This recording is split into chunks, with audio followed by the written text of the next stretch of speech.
Hi, and welcome to my channel where I make dishes inspired by some of my favorite video game characters.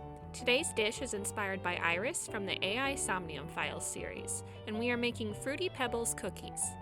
I like to imagine that aiths would make these cookies on stream to promote the release of her new single, Invincible Rainbow Arrow, and she'd eat them while streaming Shovel Forge to her fans.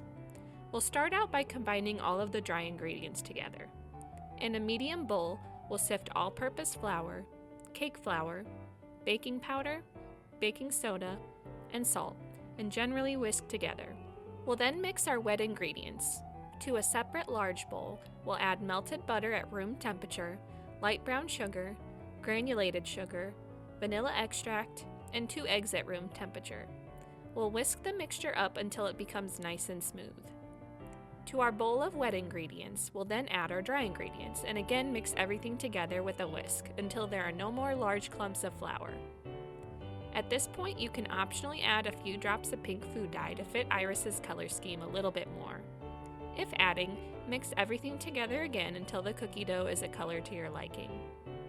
We'll then add in the good stuff, white chocolate chips and Fruity Pebbles, and then fold everything with a spatula until everything is evenly distributed. We'll take the bowl of cookie dough to the fridge to chill for 15 minutes, and then we'll prepare at least 2 cookie sheets by lining them with parchment paper. These cookies spread quite a bit in the oven, and so if you don't want your cookies to touch, you can use more baking sheets or work in batches. We'll also sprinkle some Fruity Pebbles in a bowl or plate for later. Once 15 minutes have passed, go ahead and take your bowl of cookie dough out of the fridge. One at a time with your hands or a cookie dough scraper, form a ball and roll the dough ball into the plate of Fruity Pebbles. Once covered, place back onto your cookie sheet and repeat with all of your cookies. Now we're going to cool the cookies in the fridge one more time.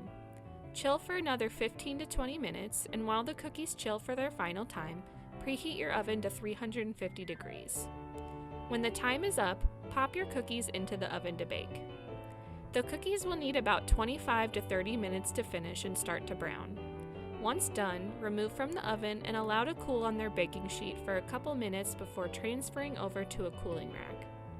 And if you have strange shaped cookies like me, feel free to cut out a perfect circle with a cookie cutter or cup. I found the extra pieces of cookies to be perfect in a homemade ice cream. Maybe that could be Iris's next business venture to promote her song. Regardless, with that, your cookies are all ready to eat and serve. The full recipe can be found in the description below. Feel free to like if you want a bite, follow for more geeky treats, and comment what foods Iris reminds you of. Thanks for following along.